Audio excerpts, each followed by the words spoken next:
Live from the Cajun capital of the world. I'm the average Lafayette, Louisiana kid. See, I'm back on my...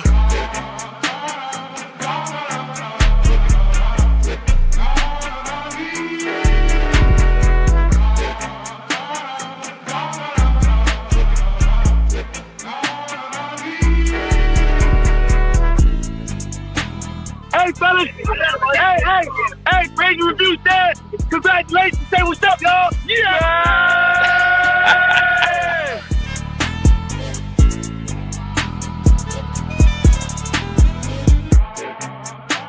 People that have courage don't have no extra gene and no difference in you. The difference is, are you going to sit down when it's time to stand up?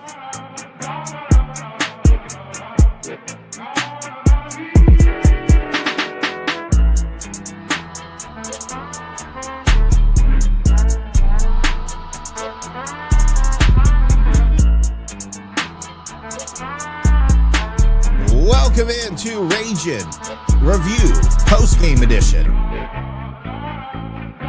Cajuns take the elimination game over the Lipscomb Bisons with an S. Last score of 10-4. Jerry joining me this afternoon. What's going on, man?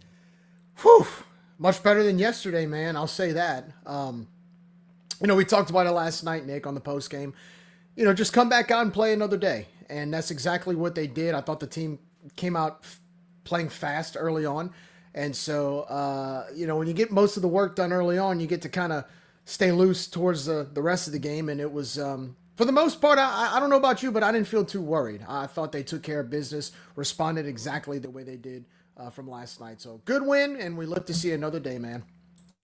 I did not feel great about it, if I'm being honest with you. And the reason is we didn't look sharp today. And even though we didn't look sharp, we hit the ball. And I mean, you look at Blaze Rodriguez and you look at Mark Collins. Sorry, I was forgetting his name for a second. I was thinking Opelousas Sostan. That's why I couldn't get his name out. You look at the way that they performed today. And I mean, it was a great performance, but then you kind of didn't put them away early. And just a quick recap, we jumped on Lipscomb immediately. Blaze Rodriguez led off the bottom of the first with the single. Collins launched his two-run homer that really got things started for him and gave us an immediate 2-0 lead. We added two more in the second one. Collins yet again delivered a two-run single to score Lewis and Rodriguez to go up 4-0. And that's, Lipscomb really never had a chance to get settled in the early part of the ball game. Talking about Mark Collins, he finished 3 for 4 with the homer, 4 RBI and a stolen base. Blaze finished 4 for 5, 3 runs scored and an RBI. And then Colt Brown, 3 for 4, a homer, 2 runs scored. And finally, one of the things that we were kind of excited to see Josh Lim get back in the lineup last night as a pinch hitter, and he did so again today. And he was 2 for 4 with an RBI. He had a run score and 2 stolen bases. So again, some of those guys, really came around in this game offensively. It was good to see us really start to swing the bat like we knew we could, but let's not forget, they're not a very good pitching team. In fact, they're borderline awful at pitching. So you feel like you should have gotten 18 runs off these guys, but at the same time, we played our game offensively. Our guys did what they needed to do to get the win. And yeah, not feeling like you stepped on their throats and you still won 10-4. I mean, I can't complain about that, Jerry. Well, you jumped on them early. And you were able to hold on to the lead. And look, I mean, this is an elimination game, and this is the postseason. This is not a Tuesday night game against some team we've never heard of before. This is a team that was playing for their season as well in Lipscomb. So I thought they did a good job responding early on the way that they did. One thing that they did do that I was kind of worried, I will say I was worried about this, was the fact that they got Ty Roman's pitch count up. I thought they were very disciplined at the plate early on. I want to say Ty probably he pitched 3 innings. He pitched at 67 pitches in 3 innings, which is a lot. And so that was one thing that worried me a little bit, because obviously you don't want to get into the bullpen. But for the most part, when you get on them early on the way that you do, you kind of feel a little more comfortable because, at least even if Ty's pitch count gets high, you can depend on the bullpen to step up. And I thought they did that today. Parker Smith got this 4th win of the year. I thought, even though Hayden Pearson didn't have his best game, he ate up some time, he ate up some innings, and I thought Sawyer came in and closed the game and shut the doors. So, yeah, I mean, was it a pretty 20-5 blowout? No, but again, postseason play, man. I mean, we've seen last night. It doesn't matter if you're a 4 seed in a regional, you can play baseball. And I saw that in Lipscomb today. Even yesterday, he talked about how many runs we scored today. Mississippi State, I know it sounds crazy. They only got 10 runs against this team too. And I say only sarcastically sort of, but look, we needed that today. And I like the fact that we had to battle a little bit. I'd rather be challenged than have to cruise to a win, right? And I thought we did that. And look, it better prepares us for tomorrow, regardless of who it is. And we'll see tonight who our opponent is between the loser of Cincinnati and Mississippi State. Yeah, I'm with Josh here. I was initially concerned about Roman's short start, but he got some work today. We'll probably see him again in the tournament, especially if we win tomorrow. And yeah, credit to Lipscomb for being pesky hitters and they had some good at bats as well. And look, we're talking about a team that has 6 guys that are batting over 500, 1 guy slugging around 600, so they can hit the ball. Now, they didn't have the best competition all season, and I don't think that they've beat anyone outside of conference with a pulse, but they are a scrappy team. I mean, you saw that when you had that guy come up in the 8th inning, get hit in the face, and I don't exactly know what transpired there. I would like to know. It looks like I don't think any fan in that stadium would be talking crap about him getting hit in the face. So I found that hard to believe. But he immediately turned around and yelled something. I thought it was that Colt. I don't know who it was. And then, yeah, fans started chirping back at him. Like, if you're going to talk shit, okay, well, then if you're good enough to talk shit, we'll send it back to you.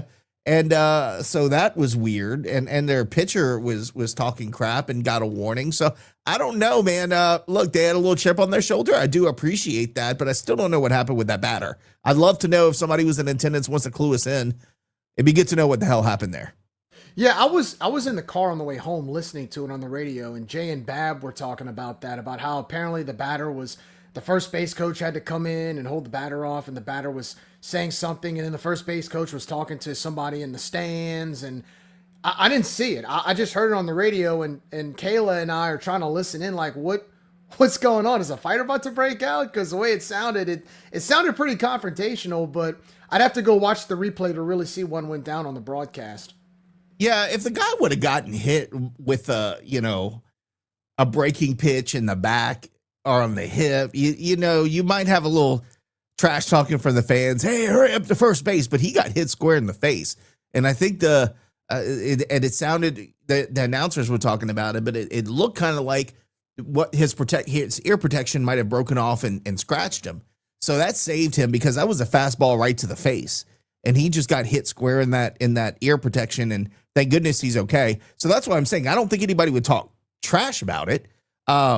He may have, and that's a good point, JL. He might have thought he heard something, but I don't know, man. I don't think anybody in the stadium. Now, look, I don't know Mississippi State fans. Sure, they're great people, but I really doubt that. I know our fans wouldn't do that. I doubt their fans would do it. But again, he heard something. He didn't like it. He started chirping. We chirped back. It's the end of the thing. Don't forget to call in, fans. We do have the line open, 866-454-RAGE. Would love to hear from you, Matt, Man About Town. Would love to get your feedback, because you got all kind of great takes, and I want to hear we haven't heard from you much in this tournament, so I'd love to hear from you, especially about last night's game, just, in general, how we're going. But I agree, Blaze set the tone today. Colin set the tone today. I thought, Owen Galt was great, and it was good to see him back. I don't know what the thought process was by screwing everybody up on the infield yet again when we had the obvious answer with Owen just going to second and putting Lee at first and putting Donnie in right field. But we seem to really just be determined on moving things around for no reason, Jerry. I'm still struggling with that. I'm guessing it's for the lineup, if anything. I never really understood it. I don't know why they try to do it. To Josh's point, OG has been solid at second base. OG's been the epitome of Robe's work while you wait motto. All year long, he's come in to pinch hit every once in a while. He'll come in the last few innings of a game if we're down by 4 or 5 runs. But so glad to see Owen come in and just ball at second base, man. And then on top of that, look, he didn't get any base hits today, but over the last couple of weeks, his bat's gotten better. I know he took a little bit of a not a little bit of a roadblock today, but look, I think he gets another chance tomorrow. But he looks really, really good at second base. Maybe it's just me. I like someone like Rigo, right? OG and Rigo are very similar in size. I like kind of the shorter, stockier, faster guy at second base than someone a little bigger.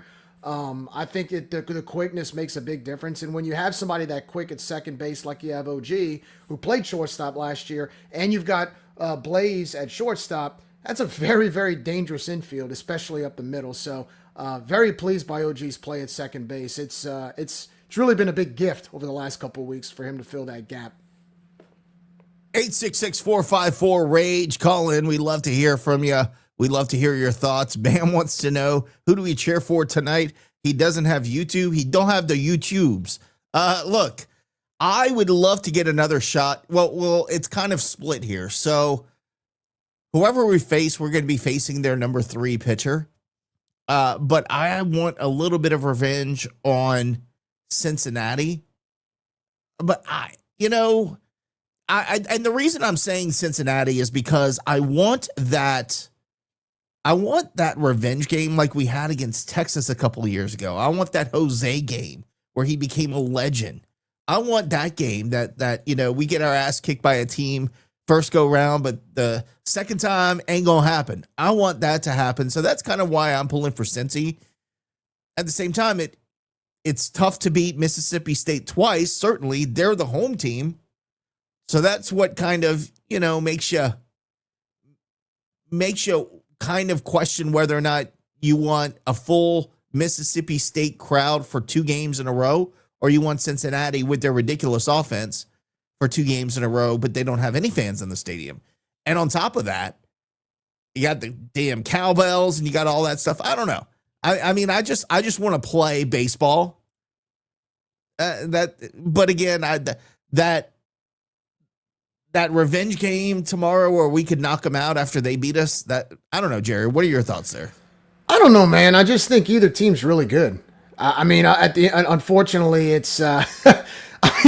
We saw Cincinnati can mash last night, and Mississippi State is also a really good team, and they're playing at home with 15,000 fans screaming by their side. So that worries me a little bit because honestly, it's. I'm not going to say it's pick your poison because I think we can beat both teams. It's just either way, we're going to be challenged. And so honestly, man, to your point, would I like to take another shot at Cincinnati? Yeah, I probably would. But I'm going to tell you, man, look, tonight, and I could be wrong if somebody sees the replay of this, because this is before the next game, right? Cincinnati and Mississippi State hasn't played yet. I could be wrong. But man, I would not be the slight bit surprised if Cincinnati comes in and beats Mississippi State tonight if they continue to hit the ball the way they did last night. Now, Mississippi State's throwing their ace on the mound, who happens to be really, really good, but at the same time, they can mash, man. I mean, after last night, they've got, 90 home runs on the year, and I'm going to be honest with you, man. I don't know about, I know we talked about how we had some of our backups, our bullpen eat some innings up, but our pitchers are going to have to be top notch if we play Cincinnati tomorrow. I'm talking on top of their game if we happen to play them, because one thing that Cincinnati taught me last night is one little mistake you make, and that's when we made that double play last night whenever Donnie hit it to center field off of a little bit of a base running mishap. They flipped the game on us. They flipped the game on us in the very next inning. So honestly, man, both teams are going to be tough, man. I mean, would I like Cincinnati from a fan's perspective to end their season kind of like we did with Texas 2 years ago? Yeah. But I'm torn, man. I'm torn. And I think tonight, probably by like the 6th or 7th inning, I'll have an idea of who I want. But both teams scare me, Nick. I don't know what it is. Both teams scare me. Well, look, you have to be the best, you got to beat the best. And that's certainly what we're going to have to do against two very talented teams. You're going to get a high-powered offense with whoever you face. But Cincinnati is not, they're not known to have a powerful offense 2-3 games in a row. Like they'll go off one game like they did against us, but then they'll have their bat silence the following game. But they're still dangerous, just like Mississippi State. So again, it doesn't matter who you face at this point. It's going to be a tough uphill battle. But I'm just worried about the next game. That's all. And that's something that Brendan and I talked about. And he referenced this when we played A&M a couple years ago. It's pitch by pitch, play by play. They don't think like fans do. They think the next situation is what I'm planning for. They're not worried about anything beyond playing baseball tomorrow, figuring out who we're playing, and every play by play, step by step, at bat by at bat, pitch by pitch. That's all they're worried about. And look, the important thing is you just said it. We get to play tomorrow. I mean, you look, and we'll talk about this later on, but you look at some of the teams that have been eliminated as of right now, that are no longer playing baseball at the moment, right? We're still alive. So, yeah, I mean, I'm glad. It's good to hear from a player's perspective like Brennan, because in their mind, they're not looking at the name on the uniform. They're not looking at the hat. They're not looking at the logo. They're just looking at it as that's my opponent, and we got to do what we have to do to get the job done. And so, yeah, I mean, and you got to play by pitch, right? It's like every play in a football game. It's every play matters. Same thing here. Every pitch matters. And so I'm just going to say the pitching from Cincinnati or Mississippi State, it's going to be challenging, and every pitch that we throw is going to cause havoc or a little bit of a challenge for us by the way those teams hit. But we get to play another day. We're not sitting here right now on a Saturday afternoon on regional weekend saying, man, it was a great season. We're saying, hey, we get a game tomorrow. We get another shot at this. And based on what we've seen all year, Nick, this team always finds a way to claw their way back. So I'm excited about the challenge tomorrow, and I'm looking forward to seeing tonight's game and seeing what comes out of it. I want to see us come back and really learn from last night. I felt like we did that today. We played the brand of baseball we were supposed to play today, but compound on what we did today. Compound on getting that early base hits and the early home run and the early lead. Compound on the pitching, the pitchers getting some experience from the bullpen. So, look, I'm just happy we get another day, man. You look around at the upsets. There are more upsets today. I mean, did you see some? I mean, Southern Miss, they're out. Oh, yeah, we're going to talk about that. Yeah, that's crazy, We're going to take a quick break, though, but we're going to come back and talk about that. We're going to talk about altercations in the stands because I just got a text about some things that went on in the stands that I'd love to address that. We'll talk about a lot of stuff. We're going to take a quick 1.5 minute time out. I'm going to go refresh my drink and visit the little boys' room. When we come back, we'll talk about the rest of the tournament, how Sunbelt schools are doing, and other shows. Be right back. We'd like to thank the following partners who make Rage and Review possible. Our title sponsor, the Best Stop Family Market, with locations in Katy and Baytown, Texas, Toledo Bend, Karen Crow, and of course the official location opened in 1986 in Scott. Visit the Best Stop and ask about the Rage and Review tailgate platters. Gulf Coast Bank, title sponsor of the Tailgate Show every Saturday 3 hours before kickoff. Planet Radio 106.7, Lafayette Roofing, The Yard Goat, Yes Please Branding and Marketing, Old Time Grocery, Stride Safety Solutions, Eat Lafayette brought to you by Lafayette Travel, Rage and Hydration, and Dr. Brett Venable at Recovery Chiromed. And we'd also like to thank our Patreon sponsors listed here. For only $2 a month, you too could have early access to uncut interviews before they air here on our shows. You also get an exclusive Patreon icon next to your name on Cajun Threads, the official message form for Rage and Review. If you are interested in joining as a Patreon, visit us at patreon.com/Rage and Review. Thanks to all of our corporate and Patreon sponsors for making this show possible. 866-454-RAGE is the number to call. Haven't had any calls yet, man. You feel like when we lose a game, the The lines blow up when we win a game. Nobody wants to call in. They're all scared. Daryl, let's get back to this question you have. What we told that kid that got hit in the face. I don't think anybody said anything. Now, I wasn't there. I'm just telling you what I believe happened is he might have heard something in the stands that could have been anything. I mean, it could have been an a-hole yelling at him. I doubt it. I would think Louisiana and Mississippi State fans are better than trash talking a kid who just got hit in the face. But he heard something and he turned around and he started yelling back at the stands behind the plate. And then Section A ain't going to let that happen. Like, if you want to talk crap, if you're good enough to talk crap, then it's open season. So they chirped back at him, and then he was acting like he was going to go after him. I mean, what are you going to do, dude? Like, crawl over the shawls and whatever, dude. That was stupid. Like, calm down, man. But emotions are high. It's their last game of the season. Things aren't going well for them, so I get that.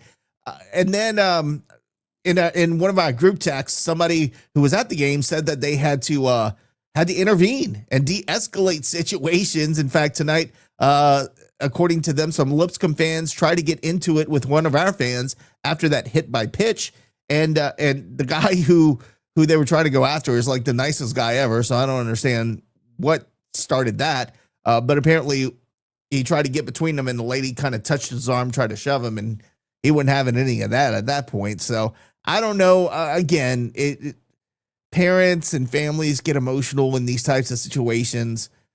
And it's silly, man. We don't want to end up like one of those World Star hip hop sharing videos of people getting in fights and stands. Like, absolutely. I think we might have taken the high road there. But last night, apparently, some Cincinnati fans tried to get into it with us again. I don't know, man. What are we doing? What are we doing? Why people don't like us? I know I have a punchable face, but I'm not there. No, man. Look, everybody's out there. It's. I mean, it is a competitive environment, right? It's the postseason, and there's a lot of pride, especially if you're a fan of a school that happens to be playing in it. I mean, you're spending time and spending resources to be there. I get it, but let's be professional. Let's not act like a bunch of children. Okay, we pride ourselves as Cajun fans. By the way, Brett would handle that parent situation. My dude. He's already handled one of us. Brett's got enough battle scars as is. So let's not add any more battle scars here. Unless you see a fugitive, right? Like the fugitive last year that Brett had to exactly. Brett only fights pretty sweet. Brett only fights fans who are fugitives. But anyway, look, man. I've never had a situation at a UL game where I've seen a fan or try to get into a fight with an opposing fan, or been in a group with people who have gotten in fights with opposing fans. I mean, you get your smack talk every once in a while. It's all fun and games, but I guess to me, I feel like it's when the parents get involved. Like if it's their kid, or you say something to cheer on your team, and they don't like the fact that their kid gave up a hit or something, or like a pitcher's kid or a pitcher's mom or dad. Usually, it's a little more intense there, but can't we all just get along? Like, can't we all just get along? We're supposed to be having fun, man. This is a regional. Let's have a good time. What are we doing? You understand it when kids do it, but it's like, get some grown-ass adults. Grown adults, man. The only time I remember it happening, well, twice, and they both involved TSAB, was when there was not altercation, but robe got tossed, and one of our pitchers threw at a guy after they showboated our third base dugout, and the old school taking care of business on the field. They did that, and robe got tossed and whatever. And then some fans tried fighting each other, and it was just absolutely ridiculous. And then again, when we played them, I forget what year it was. We played them in their regional against and we were playing against Sam Houston State. And there were a bunch of LSU guys, older men, by the way, not like students, older guys. I was sitting kind of with the, behind our dugout with the Cajun Cooking Club folks. Yeah, I was by you. Yeah. And Marla was like telling them to shut up, like actually both sides to shut up, because like somebody was chirping at Red and like cheering for Sam Houston, and they weren't even Sam Houston fans. They were LSU fans, but they purposely came sit in a big empty stadium behind us just to kind of troll us the whole game. So you see stuff like that, and it's just ridiculous, man. Of course, I've had my life threatened by the TSAB people, so I don't put anything beyond them. Angel Lisa saying the batter that got hit yelled at us in the stands, and we responded. Yeah, that's what I'm saying. I don't know. I wasn't there. I don't know if he heard something because he immediately turned back towards home plate. So he wasn't yelling at Section A folks. He was yelling at somebody behind home plate that he thought he heard something. But yeah, if you're going to start chirping at our people, we're going to chirp back, brother. It ain't we ain't going to take that lane down. I mean, it depends. It depends on what was said, right? I mean, I hope nobody from the stands yelled something vulgar at him. I don't think they did. I know our fans. I know they're not going to yell. If they did, it was a Mississippi State fan. Yeah, like we don't. Well, yeah, we'll just claim it's like some Cincy or Mississippi State fan went in, sitting. Oh, by even better. It was a Cincinnati fan. That's what I've been told. There you go. I mean, I would hope not. I would hope not. I would hope. I mean, look, I know our fans. I know like Section A. Yeah, they're funny. Yeah, they're witty. But I don't know any Section A fans that would yell anything vulgar. No. I mean, it's to the point where, like, if somebody does, like, if a newbie comes into Section A and yells, usually the Section A people tell them. Well, I mean, they yell vulgar stuff at me when I'm sitting with them, but that's a whole different situation. But not at the players, right? Yeah, not at the players. But to my point, or to what you were saying, I just, I feel like you have to learn how to handle that sometimes, even if you're a player. Like, we don't want to blow it out of proportion either. I mean, it's not that big of a deal. But we do have a call. We got our boy Man About Town. What's going on, brother? How's it going? What's up, fellas? Hey, somebody needs to tell Jerry that it doesn't matter who says what. We're always right. That's if right. They holler at us, we chirp back, and we win. Thank you. And it doesn't matter who started it. And if the kid got hit in the face and we were in the wrong, we're still in the right. It doesn't matter.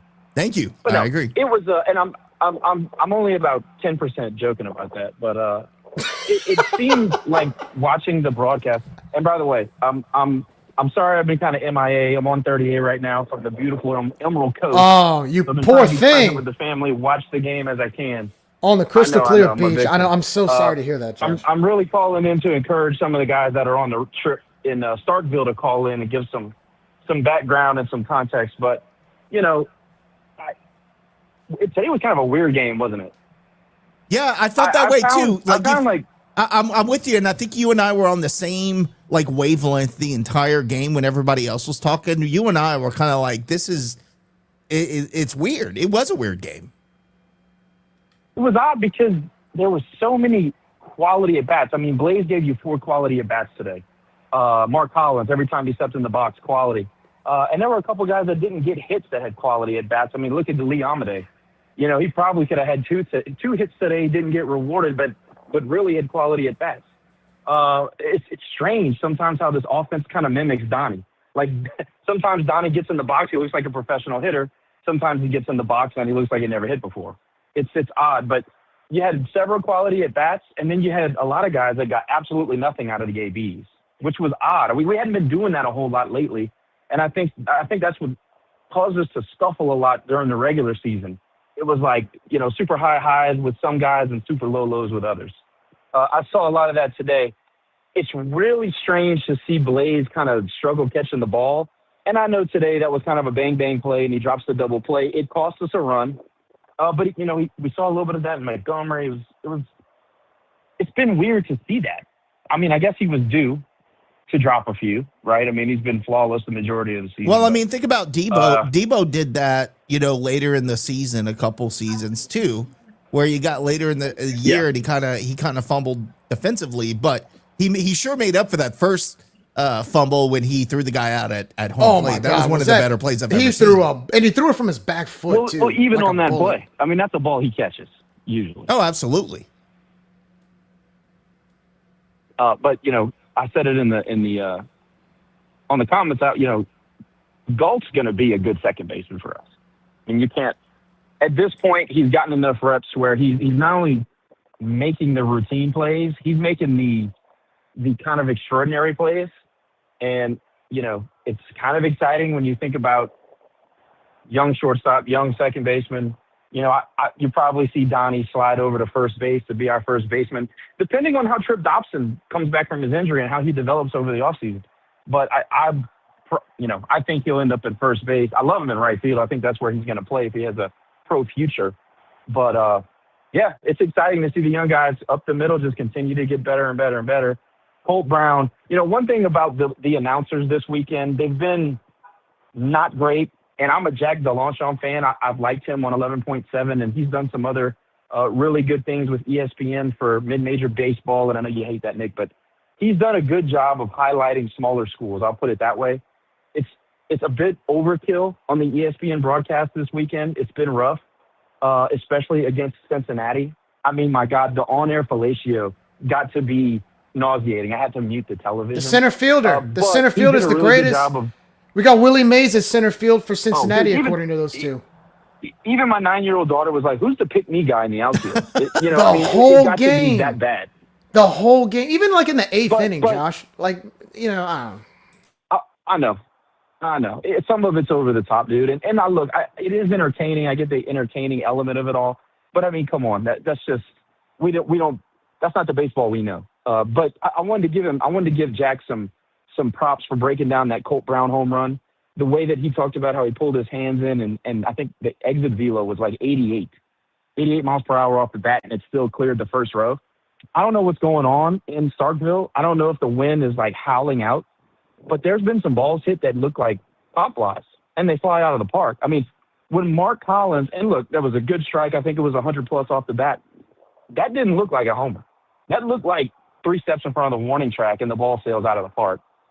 Yeah, I don't know. I did not think Duty Noble was a hitter's park. I said as much before the regional started. But damn, maybe I'm wrong on that. Well, the ball's jumping out at Starkville. It might be explanatory or explain why Mississippi State has over 100 home runs this season. Most of them coming at home. I mean, the way that the ball's flown out. I mean, maybe Diggs has a point. Maybe we need to just take those fences and. But the thing is that I mean, center field's at 395, so it's not like it's terribly short. But I do want to ask you this because it's something that we kind of joked about last night. I don't know if you were joking. I joked about it on the show.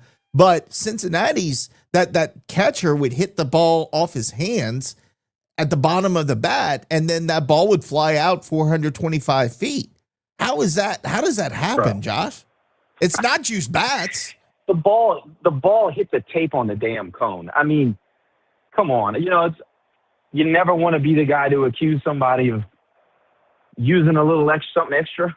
The old PED argument. You never want to be the guy to accuse anybody. But I mean, come on.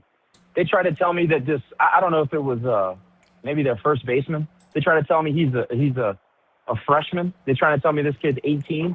He's like 26 years old with 4 kids, a career. A freaking he could probably qualify for AARP. He's like freaking Sykes Orvis back in the Ole Miss days, where that guy was, but he was also like 26. At least they admitted it at the time, There's something going on with that offense. I'll just say that. I don't know what it is, but that was not normal. That's not normal. It's like we saw last night. Something was up with that. Check their bats. It's like college basketball. You go get European pros. They're probably going into like Central America, go and get pro players or something. Here we go with I don't want to talk about them. It was like what was that kid from the Lafayette Little League? They made it, or not Lafayette, the Little League World Series. The Dominican kid. Oh, the 14-year-old who's like had like a beard on the birth certificate. The kid was like 21 years old. Yeah, like a beard. Yeah. So, but no, like I said, I wanted to call in and get the line going. I wish the guys from Stark Vegas would call and kind of liven up the post-game show. It's always fun to hear from the group on the road, but shout out to our fans. I'm going to tell you right now, that thing was loud. It was. You can hear it. No doubt. The hit by pitch if I were them too, because man, that crowd had been working that team over for 7 innings. Hey, by the way, we had a lot of Mississippi State fans join in the Cajuns' love during the game today. I know that won't last if we face off, but I'll take it while we have it. But one thing I did tell them is that LSU loves being called TSAB. And I already had a couple fans come back to me and go, "Oh, I can't wait to call him that." So we got TSAB happening in Starkville. I love that. Nick, what always happens when we're on the road? We always end up making friends from other schools. Right. That's nothing new. That's been around as long as I've been going to games, as long as I can remember. So the Mississippi State thing doesn't surprise me one bit. But the guys across the basin said we're the worst fans in college sports, remember? Their biggest rival. Of course they're going to say that. Exactly. Well, man, it's good hearing from you. Hope you're catching some waves. Hope y'all are having a great time out there, man. Enjoy yourself. And look, maybe we win 2 tomorrow. That would be exciting. Yeah, let me ask you something, Josh. How do you? Okay, so let me ask you real quick. Tomorrow, okay, we take on the loser of Cincinnati and Mississippi State. How do you approach Knowing that both teams hit the ball well, how do you approach pitching tomorrow? Well, the very first thing you do is you root for a 16-inning game where 250 pitches are thrown on both sides. And a rain delay. That's what you root for, number one. You root for a rain delay. You root for everything that could possibly make them tired, all right? And then, look, if it's Cincinnati, you got to go out and find somebody that's going to stay low in the zone. Brash wasn't bad. He didn't miss up a lot. But, man, they broke him like we've not seen the team break Cody Brash this year. And they hit good pitches. That was the heartbreaking thing about yesterday. They hit the slider, the slider to the outside part of the plate to right-handed hitters. They hit that. They hit the back foot breaker. They hit those pitches. They weren't bad pitches. I think it was the second home run that Nally, whatever, that was a mistake. And Cincinnati doesn't let pitchers make mistakes. They pound mistakes. One thing we didn't do as an offense is pound mistakes. They did. That was the story of the game. That and obviously, the juice bats or the juice veins or whatever it is. But pitching, you got to find somebody who's going to stay low in the zone. And you got to – JR was the bright spot yesterday. So I don't know how available he's going to be. I'd like to see him pitch on Monday if we make it that far. Or that would be game 4. I'd like to see him pitch in game 4, hoping that he's got something left. But you saw Parker Smith go out and have a strong outing. He threw a lot of pitches, but he's available tomorrow. You hope Herm can give you everything he's got tomorrow because I think he's our last best chance to get through the bracket. We need 8 strong out of him, 7-8 strong. But if you got to piece it together, you need somebody that's going to come out of the pen and keep the ball down. That's the only way we can win. And then the offense has to show up, period, plain and simple. I didn't like seeing Pruitt come out the pen today. That's the one decision I really disagreed with. I would have liked to see him come out as a starter, maybe in game 3 or game 4. I agree with that. So I don't know. I agree with that. They got something cooking. But number one, Herm's got to be Herm. That's it. That's your last best chance. Herm's got to be Herm. Period. There's nothing after that. Good stuff, Joshua. We'll let you go. We have another call coming in. I think it's from one of the boys in Starkville, so we want to see what's going on there. But again, enjoy the beach, man, and stay safe. And hopefully we talk tomorrow. Good show, boys. Let's go win one. See you. All right. All right. Always good to hear from Joshua. Let me give a call to this dude right here who just called us, I think from Starkville or wherever he is. Oh, there we go. There we go. What's going on, my man? How are you? What's going on, boys? Not too much. We got Big Mike on the phone live from Starkville, TV Mississippi. TV star. Well, first of all, where are you right now? That's the first question I want to ask, Jerry. We walked back to the tailgating tent after getting a really good victory. That felt good, didn't it? That we absolutely needed that. Obviously, I was really hoping we would have stole last night's game. And I was listening to Josh, and he's kind of on point. That offense really was hot last night. Really weird, but I did find out that Brash was missing some spots when they called balls out the zone, lower below the knees. He was missing 3 or 4 inches above the knee. Yeah. Got some scoop that he was missing some spots.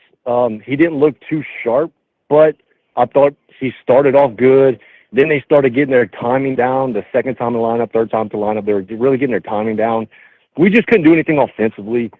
Our bats looked flat. The boys just didn't look all in that night. It was kind of weird. It was a weird game, weird vibe. We tried everything to spark it up. We were trying to be loud. We were rooting for the guys. Just wasn't our day. They put it on us. They were hitting the long ball. The guy that started, Nate Taylor, started off really, really well, but he also was getting his pitch count really high. I think in the 4th, 5th inning, he had close to 60 to 80 pitches. Oh, dude, we were really hoping we would take advantage of that. We were 1 pitch away from having him out the ball game, and then the double play happened, and that extended his appearance, and the rest was history. Absolutely. They had 2 guys in the bullpen. He was almost, like you said, you're absolutely right. He was almost out the game. They had guys in the bullpen ready to come in because his pitch count was really high, pushing the middle of the game. And then the double play happens, right? And every momentum, all the energy shifted their way. We couldn't really do anything. After that, we just looked kind of flat. Today was a good win. I think the right call with Ty was the right call. I think this, if we're being honest, it's kind of a lower tier. Like we expected to win this game, and I think Herm going into the next game is probably the best decision. So I really thought it was almost like a little reverse pitching. I thought that was a really good decision. Because like Cincy and Mississippi State, right, they're trained to hunt that fastball, the mid-90s, like they're trained to do that.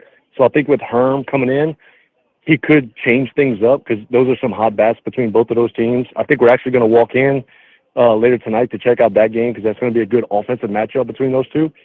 But overall, really good win for the guys. The best thing about it was how much fans showed up. We literally, from home plate all the way back to left field, the whole crowd was full of Cajun fans. They showed up. It was loud. We were loud from the first pitch to the last pitch. Section A was probably the loudest in the stands. Awesome atmosphere. Awesome atmosphere. Jerry saw that atmosphere. In fact, he saw you get some TV time, right, Jerry? Yeah. Okay. So when Mark Collins hit that 2-run blast to right center, as he's rounding the bases, they pan it to the crowd. The camera pans directly to you waving the Raging Cajun flag. Then they show the replay, and then they run the replay of you in slow motion waving the Raging Cajun flag. So I'm going to try to find it.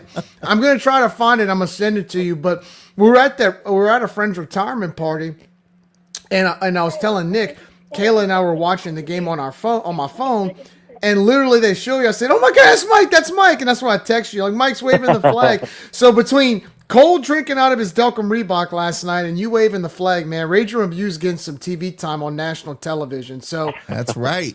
Hey, Rager Review to the moon, man. Two things. I made sure not to forget my flag this game because I forgot it last night. I made sure not to forget it tonight. But two things. The flag was one. Two, Mark Collins had probably the best day of his life today. He absolutely showed out today. He was unbelievable today.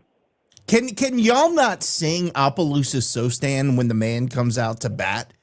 Like it's a simple song. I can't hear the jukebox, but like it's a simple song. Get Section A to sing that when he goes out to bat. I think that'd be an awesome walk-up song that we could just sing to him. Absolutely. All right.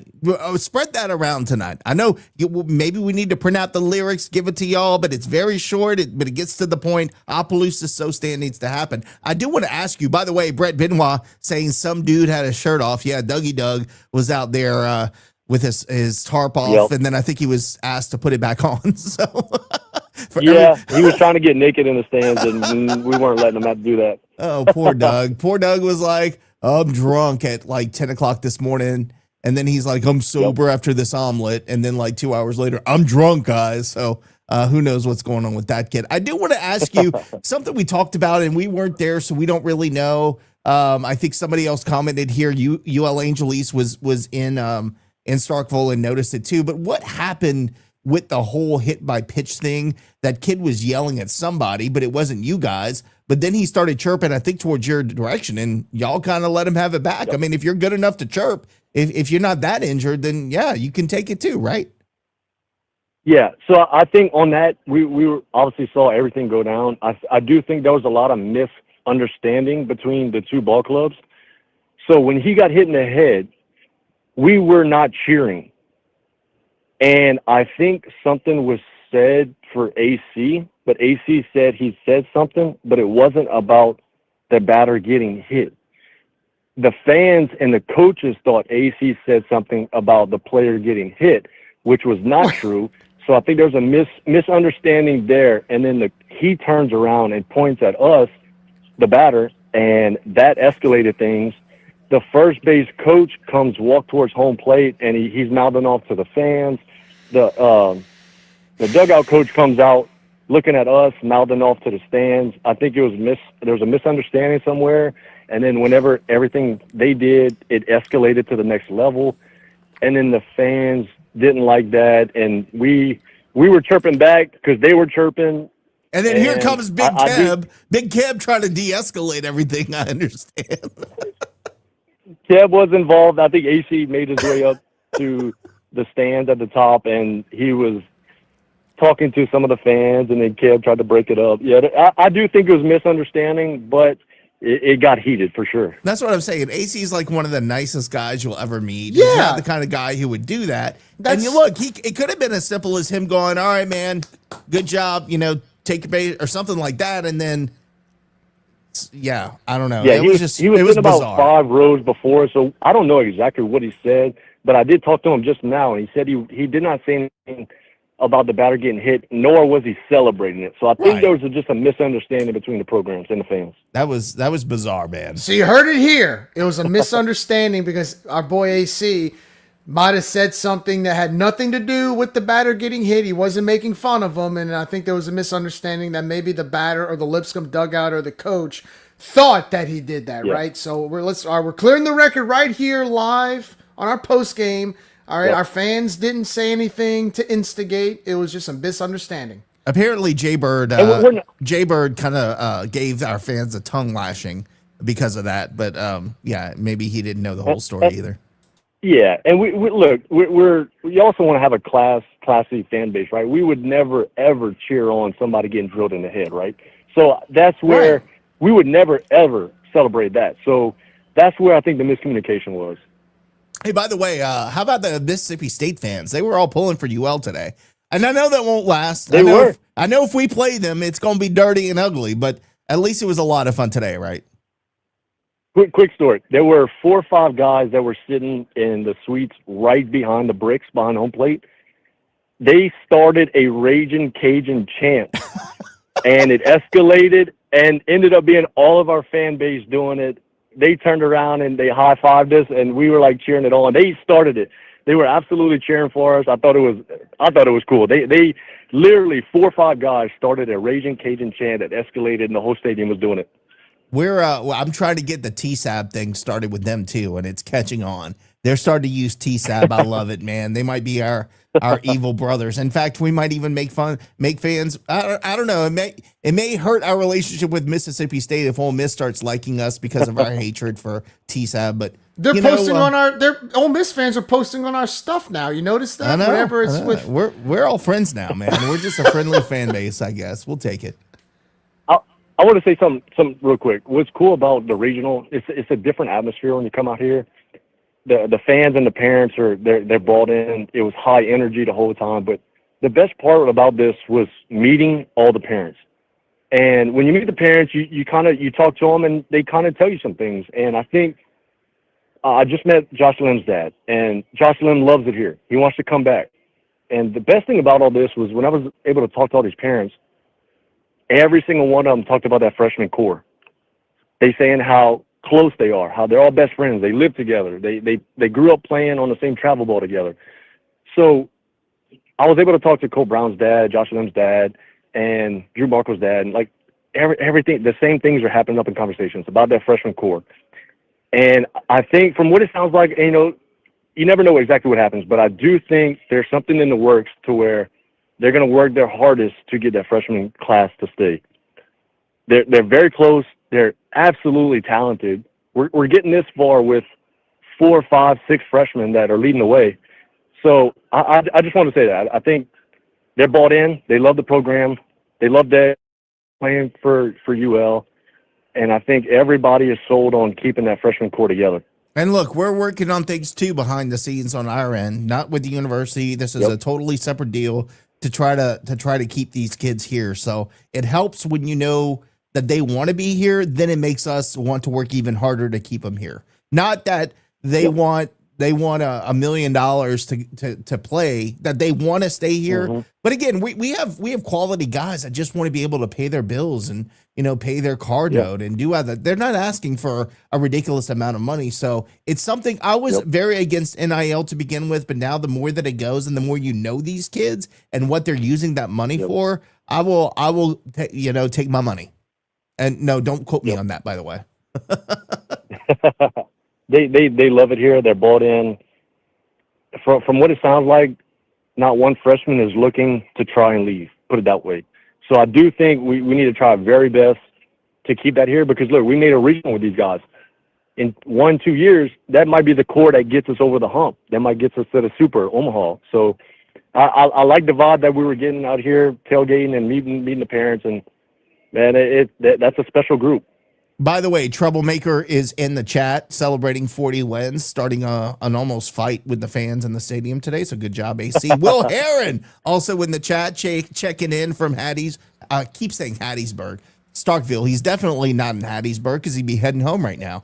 But yeah, good to hear from Will. Will's done some great things this week, highlighting our fan base and our fans in Section A and getting that word back to Lafayette. I love to see that, man. I love when you have a local TV guy that's invested in the program and the fans and start showing that on television. Yep. That's how you build a fan base, and I appreciate him going above and beyond because he doesn't have to do it. And yes, you're right, Will. AC always starting shit, man. We got to watch out for that guy. Well, Mike, it has been good to hear from you, man. Look, hey, let's win 2 tomorrow. How about that? I don't care who we play. Let's win 2. Absolutely, I agree. I think the boys they're locked in. I think after last night, you flush it, you move on.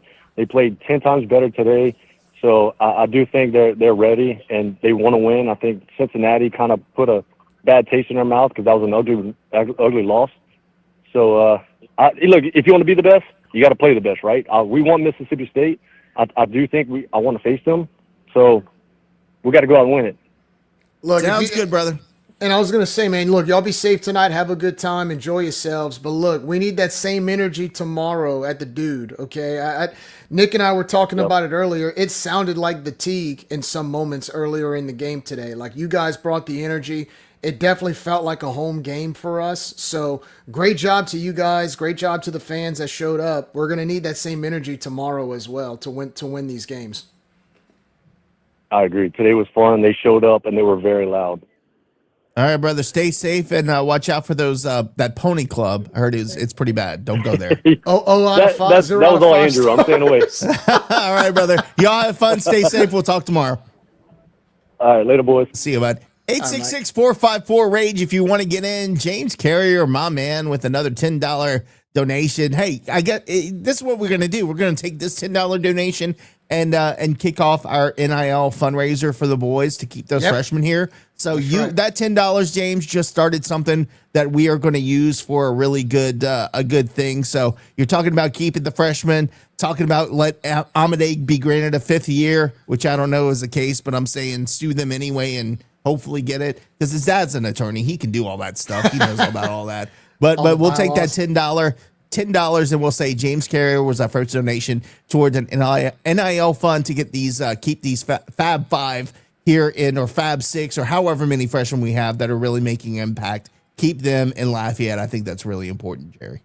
No question. And look, I mean, every dollar matters, man. Every dollar counts. And at the end of the day, when it comes to a lot of these players, they're not here to make $500,000. This isn't like football or basketball where they're taking these $1 million contracts and getting paid more than some of these pro leagues. They just want to feel appreciated. They want to be here. But they also want, the NIL world, as tough as it is, it's still a competitive environment against your peers. And they want to feel wanted. They want to feel appreciated. You can have, I know some of you listening don't agree with an ounce or an inch of what NIL represents. And I get it. I don't either. I don't like it. But if you want to keep this core and you want to keep these guys here wearing the Louisiana uniform, there's some things you might be obligated to that you don't like. So we're going to play our part, like Nick said, and do what we can to create a campaign of our own to keep them here. But at the end of the day, man, I mean, every dollar matters. Every dollar counts. More to come on that. Should be very exciting. By the way, Renee, I agree. They love them some Cincy and that center fielder who made one play the whole night, and you'd swear that he was the second coming of I don't know. Nate, I mean, he was acting like Michael Jordan for a while. Yeah, Willie Mays out in center field. 0 for 4, 2 strikeouts, Willie Mays. Let's take a look at scores from around other regionals because there are some very interesting ones. Oregon State defeats Yale 9-2, so they survive their own regional that they are hosting. USC over Lamar 19-6. Texas State will be facing off against A&M in that regional later today. It might already be underway. I'm kind of behind on keeping up with that stuff right now. Virginia Tech had a 5-3 lead going into the bottom of the 9th inning, and UCLA hits 2 back-to-back single-run homers and then ends up getting the 6th run. So they tied it up and took the lead and walked it off. UCLA with the 6-5 win over Virginia Tech. Unbelievable. That's like their 10th or 11th, I think, come from behind win this season, but that's why they're number one in the country, I guess, Jerry.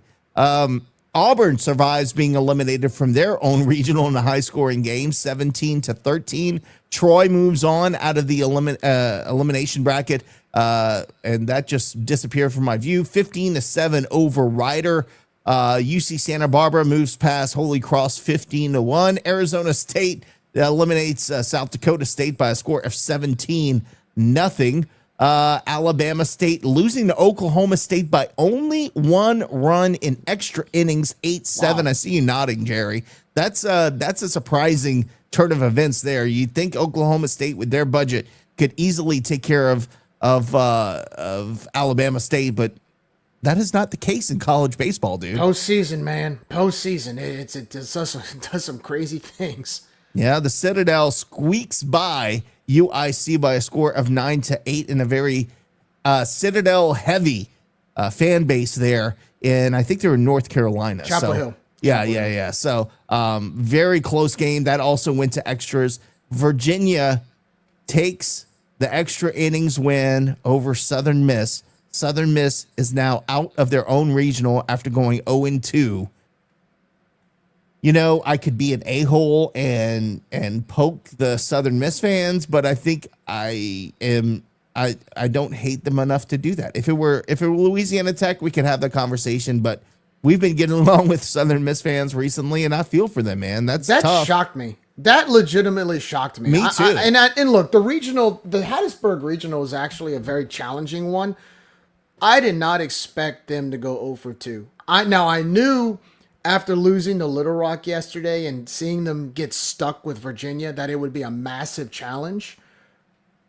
Did not expect this. I'm not gonna lie. I do feel for them. That's tough. In my opinion, Jacksonville State is a team to beat in that regional. I don't see how they're going to come out of that regional. I think that's set in stone at this point. They're legit. Actually, they may actually make a run at Omaha if they get out of that regional. They're that good. Yeah, they remind me a lot of a couple of Cajun teams of the past. Missouri State falls to Northeastern by a score of 5-1. I believe shocker. that was an elimination game as well, right? What was Missouri State? I thought they were 4 seed, but Northeastern might have been the 4 seed. I don't know. Northeastern, I believe, was the 4 seed, correct? Okay. And Missouri State was the 3, I think. Yeah, that's crazy, man. Did not expect that. Thought they'd make a run. Boston College over LIU. Long Island University 8-4. NC State falls to UCF. NC State shouldn't have been in the regional to begin with. Well, that was last night. That was last night's game. I think was UCF beat them last night. Yeah, 9-3. Okay. Well, it might have gone into this morning, so that's probably why it's on here because I see the Citadel on here as well. But go look at the one on the left of that. Go down real quick. Look at the one on the left of that. That one's another one that surprised me. Oh, Tennessee and VCU. Yeah, Tennessee's out too. Yeah, no, Tennessee wasn't going to. I figured they would make it out of that regional. Just going 0-2 is surprising. Well, I didn't think they'd go 0-2. I didn't think VCU would beat them. That was actually a shocker to me. No, I agree. Let's take a look at some Sunbelt scores because we have Coastal Carolina in the top of the 6th, down to Florida State 2-1. That game's been going on for about 6 hours. They had a couple of weather delays, so that game is still in progress.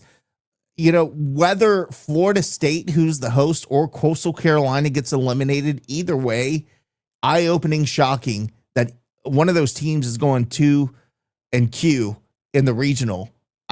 That's tough to see. I don't like it. I also don't like Kentucky, who shouldn't be in the regional. 11-8 over West Virginia. I need West Virginia to make a comeback because they're in the winner's bracket game. But Kentucky didn't belong there to begin with, so I don't want them to prove me wrong. Kansas tied 3-3 with Arkansas. That's in the top of the 7th. Oklahoma down to Georgia Tech 3-2. Georgia Tech, man, they played some baseball last night, but finding it a little bit tougher against the Sooners this afternoon. St. John's and NIU, that is just getting started in a few minutes. Texas up 7-0 over Tarleton State. No score between Nebraska and Ole Miss, and that's at the top of the 2nd inning. And then finally, Milwaukee, who pulled the upset last night, up 2-0 on UCF today. 25-33 on the year, Nick. They upset Auburn, and now they're up 2-0 on UCF. And remember, somebody said that, oh, well, LSU swept them, so they shouldn't be in the regional. Well, they're one win. If they win this game, they're one win away from a super. Yeah. Does it make you want to vomit at the fact that we kind of have to pull? I mean, let's be honest. Southern Miss getting beat in their own regional and going 0-2 hurts the Sun Belt. So that's not good. Us going, 1-4 last night hurts the Sun Belt, but luckily we were able to come back from that. Troy was able to come back from it. So we still got 2 teams out there. Texas State, though. Texas State is, if they get the win today over Texas A&M, holy shit, man. They could win that regional. Does it make you want to vomit to think that we need to be pulling for Texas State in this regional tournament to save grace for the Sun Belt this year?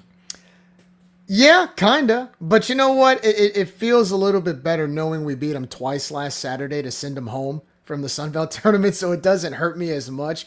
Until June 30th or July 1st, they're still members of the Sun Belt Conference. So I'll actually, if they're the only team that gets out of a regional, I mean, I'll pull for them, until June 30th, The Southern Miss loss was shocking. There were a 9 seed. I said last week, that's respect. That's respect to be a 9 seed and then to get bounced out, go 0-2 at home. And we knew Little Rock was scrappy, Nick. We knew that. But still, you would have thought Southern Miss could have still held them off. And I guess not, man. And I think that's where I get some concern that they beat us so badly in the championship game. And we made a comeback in the end, and we made a game of it. But they really poured it on us in that game. And then Cincinnati pours it on us yesterday. So I'm wondering, is that a trend or is it not a trend? We're going to find out whoever we play next, whether or not that is a trend going into the season or not. James, I'm telling you, man, I wish Poo-Poo would call in because everything I read, I say in Poo-Poo's voice right now. That Cincinnati center fielder looks like he licked his fingers after folding his drawers, But I can't do it as good as him. But that's in my head when I read it. That's how I'm reading. Man, that was pretty good, right? That wasn't bad. That wasn't bad. It's that Scott in you, man. That's Compton, man. You got that Compton where the West begins. Compton is coming out. So I guess we'll see what happens. I want look, whoever we play tomorrow, I just want the Cajuns to kick their ass. And then, again, one pitch at a time, one play at a time, one at bat at a time. Don't try to play above your heads. Just play your game and be solid defensively. And I think if we do that, we can compete with anybody in the country. I don't like seeing the kinks in the armor that we saw today defensively. But that's not the norm. I think it's easy after facing a team like Cincinnati, who's just really that good, to kind of, today was a perfect letdown game, is what I'm trying to say. We could have easily had that as a letdown game, go 0-2 and go home, but we didn't do that. We fought through it. So proud of the guys and look forward to the next game, Jerry, no matter who it is. Look, you won. You won, and this is postseason baseball. Every team is playing for the same goal, and every team that's in this tournament, whether you agree with it or not, is in this tournament for a reason. They won their championship. They did enough things the week before to earn a spot. It's a privilege to make the regionals. So I don't take any team lightly. I don't care if it's a team from the SWAC, from the Southland, from the Big Ten, from the SEC. Every team is playing for the same goal, and that included Lipscomb today. I mean, look, they're a scrappy team, very scrappy team. I don't think they had enough power or arms or ability, I guess athleticism that we had. But there were some bright spots to what I saw in that team. And look, they're playing to stay alive just like we did. So, look, we got the better half of the deal. We won the game today. We still won by 6 runs. As much as, like you and Josh were saying earlier, look, there were some parts where you were a little uncomfortable, but we still won comfortably. And so that, to me, that's a good sign. We just have to compound on that tomorrow. And hopefully tonight, to Josh's point, let's hope they go 20 innings into 2 a.m. or 3 a.m. Remember in Houston in 2015? I do. And then Rice in Houston. Rice and Houston played to like the 19th or 20th inning. I believe I talked to one of the guys who do the radar gun, one of the I guess they're grad assistants or something for Rice the Monday, and I'd asked him, I said, how long did y'all stay at the hotel after y'all played your game? And I think they said something like no more than 5 hours. So by the time they got back to the hotel, then they had to get to bed, wake up, eat breakfast. The total stay was 5 hours before having to go back to the park. Obviously that day we cruised to a regional win. So hopefully it's like that tonight where they play a long time and there's a lot of emotion, a lot of physicality. And then tomorrow we come back well rested and ready to go. But look, man, our boys are going to be ready, man. They're going to be ready to go and they're going to be licking their chops. What better way to end the season of a Big 12 or SEC team? I mean, in 1999, we played in the Houston Regional, and it was one of those that just went on and on and on and on. And a funny story, Jeff Conrad, who was a sports information director at the time, got food poisoning. I mean, not funny story, but now it is. So he basically was curled in the fetal position in the press box at Houston after suffering from food poisoning. And of course, there were rain delays in the games and all this stuff. Well, Jeff Conrad is now the sports information director in that very press box at University of Houston. So weird how the university or the universe has a way to, it's kind of make everything come full circle. No, it's hey, Jerry. True. Yeah, Jerry, we're going to take it out with this because Mark Collins from Opelousas, Louisiana. Bye-bye night dinner. I don't know what that is. Okay, let's try this That's again. definitely not Are it. you ready for it? Here we go. Let's go. Mark Collins. There we go. It was a wrong number on that CD, but shout out to Opelousas boy Mark Collins for having a day. Fans, please like, share, and subscribe. Mississippi State fans, don't forget their TSAB is what you call that purple and gold team in Baton Rouge. We'd appreciate it. Like, share, subscribe. Tell your friends to do the same, and we'll see you tomorrow afternoon. 2 o'clock is the first pitch against either Cincinnati or Mississippi State. Either way, we'll be here for postgame after the final game. Whether that's the first game we play tomorrow or the second, hopefully the second, we'll be on for postgame after that game. For my boy Jerry, for all the boys at Rage and Review, I'm Nicholas. Have a great rest of your evening. Enjoy the rest of the regional games tonight. We'll talk tomorrow, and as always, go Cajuns.